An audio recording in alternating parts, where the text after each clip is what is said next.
मेरे सामाजिक परिवार के सभी सदस्यों को राम राम। आप सभी को शारदीय नवरात्र की ढेरों शुभकामनाएं। माँ शैलपुत्री सबका भला करें। भारत और पाकिस्तान के बीच मैच का मैं कभी पक्षधर रहा नहीं, विशेष करके पहलगाम के बाद तो कतई नहीं। भारत सरकार भी इसकी पक्षधर नहीं रही। नरेंद्र मोदी खुद कहते हैं कि ट्रेड और टेरर, टेरर और टॉक, खून और पानी, ये सब एक साथ नहीं हो सकता है। अब लेकिन क्या टेरर और क्रिकेट एक साथ हो सकता है? अब ये सवाल और बड़ा हो गया है। भारत और पाकिस्तान के बीच एशिया कप में अभी दूसरा मुकाबला हुआ। फिर से भारत ने पीटा, ठीक से पीटा। हमारा जो कप्तान है सूर्य कुमार यादव, वो तो कमाल कर ही रहा है। अभिषेक शर्मा ने अभी कमाल किया। कमाल क्या किया? वो ठीक से जवाब दे दिया, अपने तरीके से जवाब दे दिया।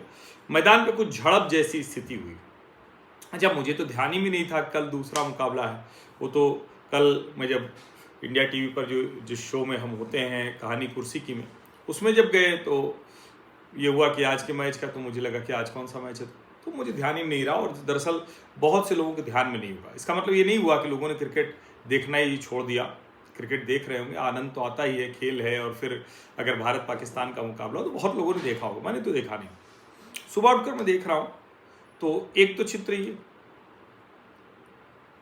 जिसमें पाकिस्तानी बल्लेबाज वो कुछ बंदूक या AK-47 की तरह बनाए हुए उसको, हालांकि इतना मूर्ख है कि अगर उसको AK-47 मान ले तो उसकी नाल अपनी तरफ ही की हुई है, यानी गोली चलेगी तो खुद ही मरेगा। खैर, पाकिस्तान आत्मघातियों का देश है। वो मुल्क जो है ना, जाहिलों का, आतंकवादियों का, आत्मघातियों का मुल्क। सुसाइड बॉम्बर बनाता है, आतंकवादी तैयार होते हैं जो जाते हैं दूसरे देश में मारकाट करते हैं। लेकिन इस चित्र के बाद मेरे मन में एक प्रश्न आया, आपके मन में भी वो प्रश्न आना चाहिए। इस वक्त जो ICC है उसके चेयरपर्सन कौन है आप जानते हैं? जय शाह। जय शाह जो पहले BCCI के थे, अभी ICC के। अब ICC के चेयरपर्सन है जय शाह, और जो नियम बनाने वाली संस्था है वो ICC ही है। BCCI सबसे ताकतवर संस्थाओं में से एक है, 20,000 करोड़ से अधिक का उसका रेवेन्यू। जय शाह वहां बैठे हैं तो हम एक उम्मीद करते हैं। हालांकि एक काम हुआ, जब एंडी पायक्रॉफ्ट जो रेफरी थे उनको हटाने की बात की, तो जय शाह के वहां रहने का ही प्रभाव रहा होगा कि कुछ नहीं हुआ, पाकिस्तान की अपील का कोई असर नहीं हुआ। पिछले मैच में जब हाथ नहीं मिलाया था भारतीय खिलाड़ियों ने, भारतीय खिलाड़ी हाथ भला क्यों मिलाएंगे? इन आतंकवादियों से क्यों मिलाएंगे? खेलना पड़ रहा है, ठीक है, अब उसकी अलग अलग दलीलें हैं, उसमें मैं बहुत बात कर चुका हूं, फिर से मैं क्या बात करूं। मैं मैच देखता नहीं, देखूंगा नहीं, और कम से कम भारत पाकिस्तान का मैच तो कतई नहीं देखूंगा। ऐसे एशिया कप इस बार मैंने नहीं देखा, एकदम बिल्कुल खोला ही नहीं, स्कोर भी नहीं चेक किया। अब ये जो AK-47 की तरह बैट को कर रहा है, भले वो अपने आप को गोली मार ले रहा है, क्या ये क्रिकेट के किसी कंडक्ट का हवाला देकर इस पर बैन नहीं लगाया जा सकता है, या नहीं लगाया जाना चाहिए? और मैं तो ये प्रश्न कर रहा हूं कि अगर यह भी काम जय शाह न करा सके तो फिर उनका ICC चेयरपर्सन के तौर पर रहने का क्या काम है? बैन कराइए साहब, प्रतिबंधित कराइए इस खिलाड़ी को। बाकी तो वो झगड़ा झंझट जो करते हैं उसका जवाब तो हमारे खिलाड़ियों ने दे दिया, अभिषेक शर्मा ने भी दे दिया, अच्छे दिए।